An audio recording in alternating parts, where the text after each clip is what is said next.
कल मिति 23/5/2026 ਨੂੰ ਰਾਤ ਕਰੀਬ 10:30 ਵਜੇ ਸਾਨੂੰ ਇਤਲਾਹ ਮਿਲੀ ਸੀ ਕਿ ਦੋ ਨਜ਼ਦੀਕ ਘਰਾਂ ਦੇ ਗੁਆਂਢੀ ਨੇ ਆਪਸ ਵਿੱਚ ਉਹਨਾਂ ਦਾ ਲੜਾਈ ਝਗੜਾ ਹੋ ਰਿਹਾ ਤੇ ਸਾਡੀ ਪੁਲਿਸ ਪਾਰਟੀ ਮੌਕੇ ਤੇ ਗਈ ਸੀ ਤੇ ਉੱਥੇ ਮੌਕੇ ਤੇ ਜਾ ਕੇ ਸਾਰਾ ਜਿਹੜਾ ਹਾਲਾਤ ਦਾ ਜਾਇਜ਼ਾ ਲਿਆ ਸੀ ਤੇ ਜਿਹੜੇ ਦੋਨੋਂ ਪਾਰਟੀਆਂ ਹਸਪਤਾਲ ਦਾਖਲ ਹੋਈਆਂ ਨੇ।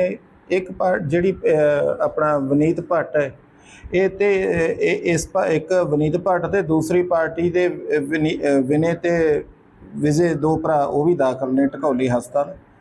ਅਸੀਂ ਜਿਹੜਾ विनय भट्ट ਦਾ ਬਿਆਨ ਲਿਖਿਆ ਜਿਹੜੇ ਬਿਆਨ ਤੇ ਅਸੀਂ ਮੈਡੀਕਲ ਰਿਕਾਰਡ ਹਾਸਲ ਕੀਤਾ ਤੇ ਉਸ ਤੇ ਜਿਹੜੀ ਬਣਦੀ ਕਾਰਵਾਈ ਅੱਜ ਕਰ ਰਹੇ ਹਾਂ। ਸਰ विनय भट्ट ਤੇ ਕਿੰਨੇ ਜਾਣਿਆਂ ਨੇ ਹਮਲਾ ਕੀਤਾ ਸੀ?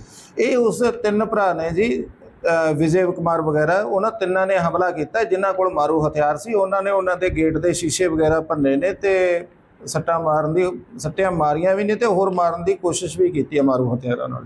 जी मेरा नाम है विनय भट्ट और मैं विशाली इनक्लेव फेज़ 2 बल्टाना में रहता हूँ। ये मेरी मदर हैं जयमाला भट्ट, सीनियर सिटीज़न है। मैं अपनी मदर को सैर करा रहा था तो वहाँ पे रहने वाले 2-3 लड़के हैं जो कि बहुत ज़्यादा वो रहते हैं, उग्र रहते हैं और उपद्रव मचाते हैं। वो उन्होंने मेरे साथ और मेरी मदर के साथ मारपीट करी, उन्होंने मेरे ब्रदर के साथ भी मारपीट करी और घर पे आके हमारे घर के सारे शीशे तोड़ दिए। हमें जान से मारने की धमकी देके गए कि 3 दिन के अंदर तुम्हें मार देंगे और उसके अलावा बहुत सारी चोटें पहुंचाई, हमें लड़ाई करी हमारे साथ। एक सीसीटीवी बाहर आ रही है उसमें देखा जा रहा है कि उनके हाथ में हथियार थे। हाँ जी, गेट पे हमला किया, आप बच भी गए उसमें। वो क्या सारा मामला है उसमें? वो 3-4 वो उनके 4 बेटे हैं, उनके 4 बेटे हैं जिसमें से जो 3 बेटे हैं जो बड़े हैं उम्र में, मतलब 24-25 से ऊपर के हैं, प्लस के हैं। तो वो अपने हथियार लेके आए थे क्योंकि उनका पहले से ही प्लान था कि आज हमने इनके साथ लड़ाई करनी है। तो वो हथियार लेके पीछे से आए मारने के लिए। तो जब मेरे ब्रदर ने बोला रोको रुको तो उन्होंने मेरे ब्रदर को पहले डंडे से यहाँ पे मारा। फिर उसके बाद उन्होंने देखा कि ये नज़दीक में है तो उन्होंने वो जो परशुराम जी का हथियार होता है वो साइकिल की उससे कुछ बना रखा है उन्होंने, दांतेदार हथियार होता है, बहुत तेज़ था वो। तो उसने बहुत ज़ोर से ऐसे मारा जो कि मेरे ब्रदर के बिल्कुल सर के यहाँ से निकला और मेरे पास यहाँ पे आके बजा, जो कि गेट की वजह से रुक गया। तो अगर वो गेट के पास ना रुकता या मेरा ब्रदर थोड़ा इधर होता तो वो सर के 2 टुकड़े हो जाते। तो उन्होंने एक बार ऐसा होता है कि एक बार व्यक्ति गुस्से में कर देता है, लेकिन वो बार बार 5-6 बार जा रहे, फिर कुछ और लेके आ रहे, फिर कभी ईंट मार रहे, कभी इंटरलॉक होता है। कुछ नहीं जी, कोई रंजिश, हम तो उनको जानते भी नहीं है। और कुछ लोग ऑनलाइन बोल रहे हैं कि ये पॉलिटिकल पार्टी का इशू है। हम किसी पॉलिटिकल पार्टी का कोई इशू नहीं है।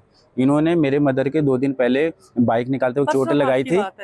परसों रात हम सैर कर रहे थे सर, उनके यहाँ की साइड पैर पे बाइक लगा दी थी। तो मैंने उनको ऊपर से ऐसे पीछे मुड़ के बोलते देख के आंटी, मैंने बोला देख के आंटी बोलोगे कि सॉरी आंटी बोलोगे, आपने बुजुर्ग की चोट लगा दी। मेरे को कहता चल चल हम, फिर भी हमने, मेरी मम्मी ने बोला चल कोई बात नहीं चल, हम चले गए। तो उनको बस उसी बात का ईगो था कि भाई इसने हमें बोल कैसे दिया, क्योंकि वो अपनी बदमाश टाइप की प्रवृत्ति की कि हम बदमाशी दिखाएंगे, ये दिखाएंगे, वो दिखाएंगे। तो उन्होंने आज से ऐसे घूरना शुरू कर दिया कि भाई हम घूरेंगे, ऐसे आएंगे। और जब इन्होंने मेरे को दूर से देखा कि आज फिर आ रहा है अपनी मदर के साथ, तो उसने 2 भाई इधर और 1 भाई इधर था और वो एकदम घूर के मेरे को ऐसे करने लग गया। तो मैंने पूछा कि क्या होगा, तुम क्यों घूर रहे हो मुझे?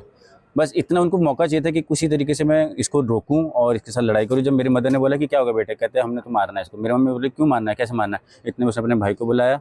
वो थार में उन्होंने हथियार रखे हुए थे, उस हथियार से मेरे यहाँ पे मेरे नाक से खून निकला बहुत, मेरे होंठ फट गया, मेरे इस उंगली में चोट लगी, मेरे यहाँ पे लगी। मेरे भाई की कंप्लेंट कर दी अभी आपने? हाँ जी, पुलिस कंप्लेंट करी है। वो कह रहे हैं कि 4 बजे तक FIR मिल जाएगी।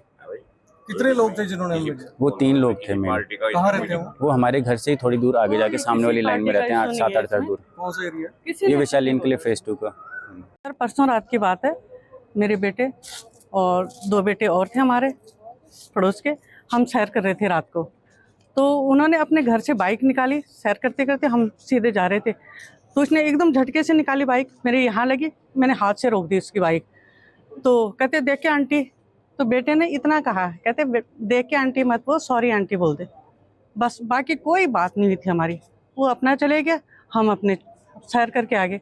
कल फिर हम रोटी खा के सैर करने निकले, हम चारों ही थे। तो उसने 2-3 भाई तो थार में बैठे हुए थे, एक आया आगे से, इसको बोलने लगा हाँ जी क्या बात है।